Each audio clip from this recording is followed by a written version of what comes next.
बुद्ध धम्म आणि भारतीय संविधान. खरं तर बुद्ध धम्म आणि भारतीय संविधान हा एकाच नाण्याच्या दोन बाजू आहेत. 15 ऑगस्ट 1947 रोजी जगाच्या नकाशावर भारत नावाचा एक नवीन देश उदयास आला.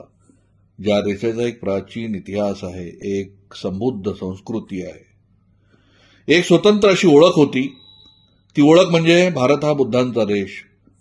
जग भारताला ओळखते ते भगवान बुद्धांचा देश म्हणून, सम्राट अशोकाचा देश म्हणून.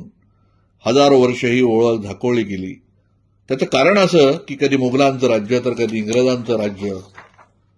त्यामुळे हजारो वर्ष या भूमीतून बुद्ध संस्कृती लोप पावली.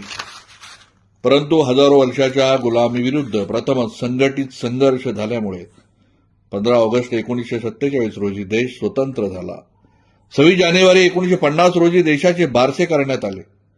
भारतीय संविधानाच्या माध्यमातून बुद्धांच्या देशाला, सम्राट अशोकाच्या देशाला नव्या रूपात घटनेचे शिल्पकार भारतरत्न डॉक्टर बाबासाहेब आंबेडकरांनी जगासमोर मांडले.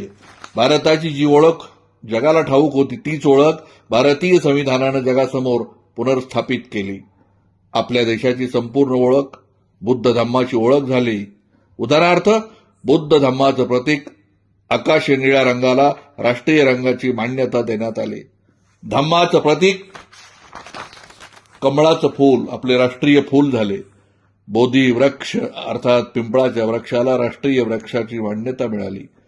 बुद्ध धम्माच्या धम्मचक्राला राष्ट्रीय चिन्ह म्हणून घोषित करून राष्ट्रीय ध्वजावर अंकित करण्यात आले. सम्राट अशोकाची राजधानी सारनाथ येथील चारसिंह ही राजमुद्रा भारताची राजमुद्रा म्हणून घोषित झाली. समता, स्वातंत्र्य, न्याय व विश्वबंधुता हे बुद्ध धम्माचे तत्व भारतीय संविधानाचे तत्व म्हणून स्वीकारण्यात आले. सत्यमेव जयते सम्राट अशोकाचे घोषवाक्य भारतीय शासन व्यवस्थेचे ब्रीदवाक्य म्हणून मानांकित करण्यात आले.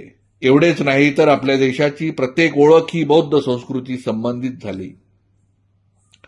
आपल्या राष्ट्रीय ध्वज तिरंग्यावरील सर्वात पहिला रंग, ज्याला आपण लाल, केशरी, भगवा, लाल, नारंगी म्हणतो, त्या रंगाला भारतीय घटनेने एका विशेष नावानं वर्णित केले. इंग्रजीत त्याला ओशर असे नाव देण्यात आले. ओशर म्हणजे लालसर पिवळ्या मातीचा रंग, जो बौद्ध भिक्खूच्या चिवराचा रंग असतो. चिवर हे बौद्ध भिक्षूंचे वस्त्र आहे, जे त्यागाचं प्रतीक आहे. दुसरा पांढरा रंग, ज्या रंगाला बुद्ध धम्मात विशेष महत्व आहे. पांढरा रंग हा शांती व सत्याचं प्रतीक म्हणून बौद्ध उपासक शील ग्रहण करताना पांढरे वस्त्र परिधान करतात. तिसरा रंग हिरवा, जो निसर्गावर, प्राणीमात्रावर प्रेम करणारा बुद्ध धम्माचा, पंचशिलेची शिकवण देणारा रंग. व तिरंग्याच्या मधोमध बुद्ध धम्मतेचे प्रतीक निळे धम्म चक्र आहे, जे साऱ्या विश्वाला बुद्ध धम्माची ओळख देते. अशा सर्वांगीण बुद्ध धम्माची प्रचिती देणारा आपला राष्ट्रीय ध्वज तिरंगा राष्ट्रीय ध्वज समितीचे अध्यक्ष डॉक्टर बाबासाहेब आंबेडकरांनी देशाला बहाल केला. भारताच्या सर्वोच्च नागरिक पुरस्काराचे नावही बुद्ध धम्माशी संबंधित आहे, भारत रत्न. रत्न ही बुद्ध धर्माची पदवी. बुद्धं धम्मं संघं म्हणजे बुद्ध धर्मातील त्रिरत्न. बुद्ध धर्मात सर्वश्रेष्ठ व्यक्तीला रत्न ही पदवी बहाल केली जाते. अनेक बौद्ध भिक्षूंच्या नावात रत्न या शब्दांचा उल्लेख असतो. उदाहरणार्थ, म्हणते ज्योतिरत्न, म्हणते संघरत्न, म्हणते शांतिरत्न वगैरे. रत्न या महान शब्दाचा बाबासाहेबांवर खूप प्रभाव होता. बाबासाहेबांनी आपल्या एका लाडक्या मुलाचे नाव देखील रत्न या शब्दाशी संबंधित म्हणजे राजरत्न ठेवले होते. त्या रत्न महान शब्दावरूनच देशाच्या सर्वोच्च नागरिक पुरस्काराचे नाव भारतरत्न ठेवण्यात आले. त्या पुरस्काराचे चिन्ह स्वरूप देखील बुद्ध धम्माशी निगडीत आहे. बोधी वृक्षाच्या पिंपळाचे सोनेरी पान, ज्यावर पुरस्कार देणाऱ्या व्यक्तीचे सोनेरी अक्षरात नाव कोरले जाते, व दुसऱ्या बाजूला चारसिंह ही राजमुद्रा व धम्मचक्र असते. बुद्ध धम्माचे मैत्री, प्रेम, करुणेचे प्रतीक असलेल्या कमळाच्या फुलाला घटनाकारानं राष्ट्रीय फुलाची मान्यता दिली.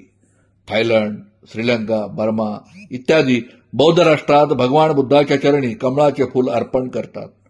कमळाच्या फुलाला पाली भाषेत पदम असे म्हणतात. भारत रत्न पुरस्काराच्या खालोखाल 3 प्रमुख पुरस्कार आहेत. त्या पुरस्कारांची नावे देखील पद्म म्हणजे कमळाचे चिन्ह असते. कमळाच्या एका बाजूस पद्म व दुसऱ्या बाजूस विभूषण, भूषण किंवा श्री असे लिहिलेले असते. युद्ध शौर्यातील 3 पुरस्कार, परमवीर चक्र व वीर चक्र या पुरस्कारांवर देखील कमळाचे फूल प्रामुख्याने असते. युद्ध शौर्यातील प्रमुख पुरस्काराचे नाव अशोक चक्र आहे. भारताच्या राष्ट्रपती भवनातील प्रमुख दिवाणखान्याचे नाव अशोका हॉल आहे. आपल्या केंद्रीय मंत्रिमंडळाच्या निवासस्थान परिसराचे नाव देखील बुद्ध संस्कृतीवर ठेवलेले आहे. सम्राट अशोकाच्या मंत्रिमंडळाच्या नगरीचे नाव जनपथ होते. तेच जनपथ नाव आपल्या केंद्रीय मंत्रिमंडळाच्या निवासस्थानाचे आहे. उदाहरणार्थ 7 जनपद, 10 जनपद, 11 जनपद अशी भारताची ओळख असणाऱ्या प्रत्येक गोष्टीचा बुद्ध धम्माशी संबंध आहे. बुद्ध संस्कृतीची नातं आहे. घटना समितीच्या सदस्यापैकी प्रत्येकानेही ते मान्य केलेले आहे, कारण ते सत्य आहे आणि जे सत्य असतं ते कधीच अमान्य होऊ शकत नाही.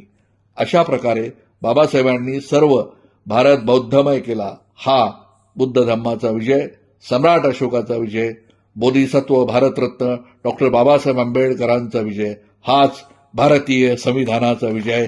जय भीम.